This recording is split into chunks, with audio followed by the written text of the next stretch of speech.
you and others, they're talking about transforming assessment. And that's sorely needed. We really do need to transform assessment from the model of assessment that was created, 2 or 3 or 400 years ago. Yeah, the written assessment. Sit down with a blank sheet of paper, a question, and show me how smart you are by answering this question.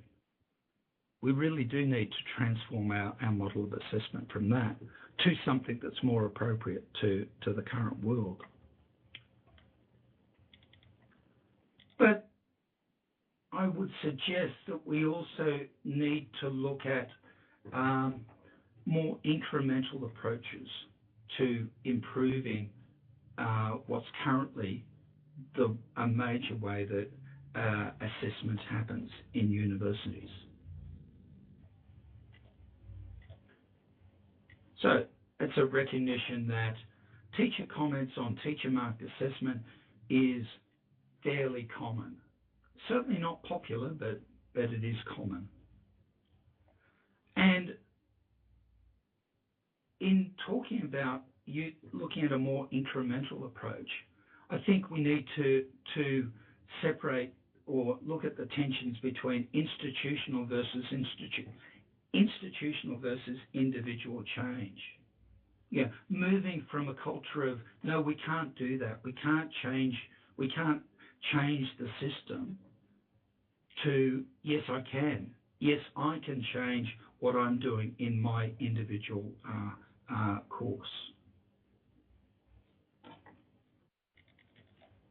Okay, we'll get a little bit more interactive and quite soon. What I would suggest is that the assessment process is a whole chain of activity, from the teacher creating the accessible task, and here I am talking about traditional, written assessment. The teacher creating that, the student completing it, maybe some sort of peer review process, the student submitting it, it being marked and graded, some sort of process for managing that marking and moderation, recording the marks, returning the assignment, and then using the feedback. Some parts of this system are fairly well supported by tools. We've got drop boxes, we've got grade books.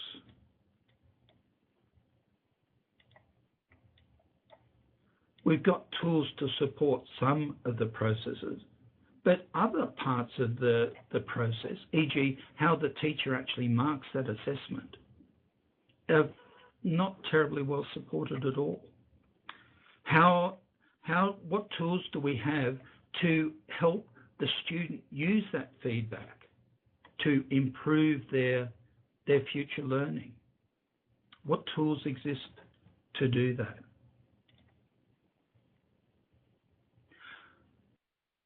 Okay, there are a number of different types of eMarking solutions out there, and we'll look at a few of those in a minute. We've got various automated marking systems. I can't see that they're going to be relevant to me over the next 10 or 20 years, but many people in America, especially in secondary schools, are using those automated essay marking systems. We've got various ways of inking over PDF or over Word documents.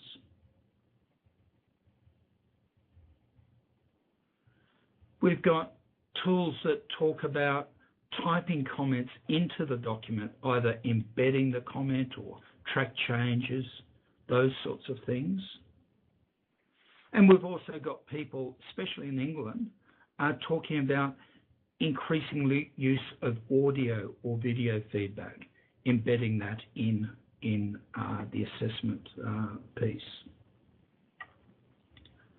Okay, let's do a bit of, what I'm going to do is I'm going to share a page with you and push that page out to you. So what will happen is a page will open in a new window on your computer, and with any luck, it will have a URL in it.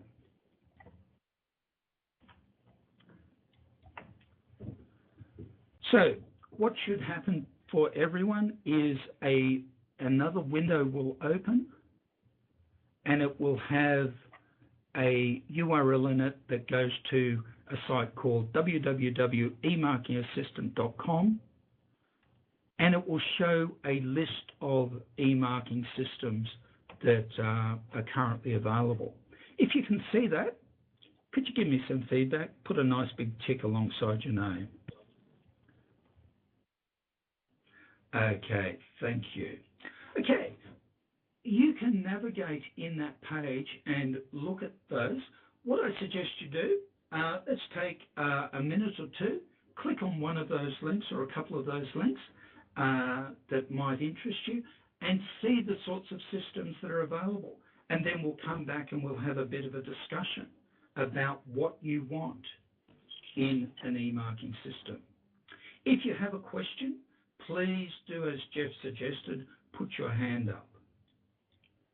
So, take a minute to look at a couple of the sites. If you have a question, put up your hand, and then I will call you to the microphone.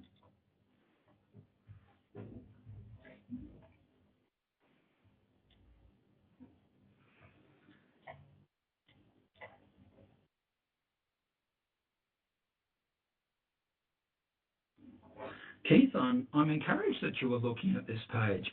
Feel free to make comments on it. Was there something there that was useful?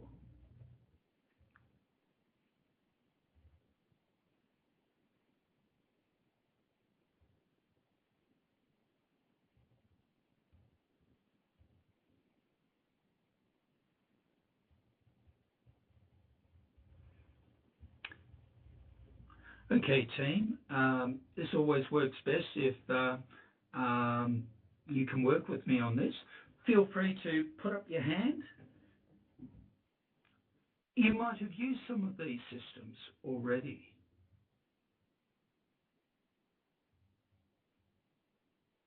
Yes, Keith, you've got your hand up. What would you like to say? Okay, well, I hope the audio is coming through. I have tried a couple of these. I've most recently just downloaded your eMarking and been trying to work with that one. And I'm just getting into starting with that one. One or two others here I've looked at, and I'm not too happy with. They weren't working too well for me. Okay, excellent point. You mentioned a few times they may not work terribly well for me. I think that's absolutely critical. We all teach in a different way. We're going to provide feedback in different ways. So one tool totally appropriate for one person, that may be a really good match, but it may not be a good match for someone else. It may be a good match in a certain discipline, but not in another discipline. A classic example is things like engineering or mathematics, where people are much more involved with inking type solutions, writing over the page, whereas in other domains it may not be appropriate. Lynn, you've got a comment.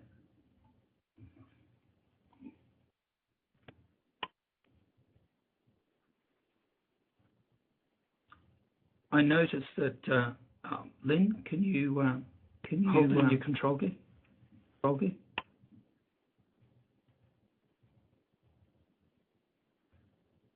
Lynn, I can see you holding down your control key, but we can't hear you.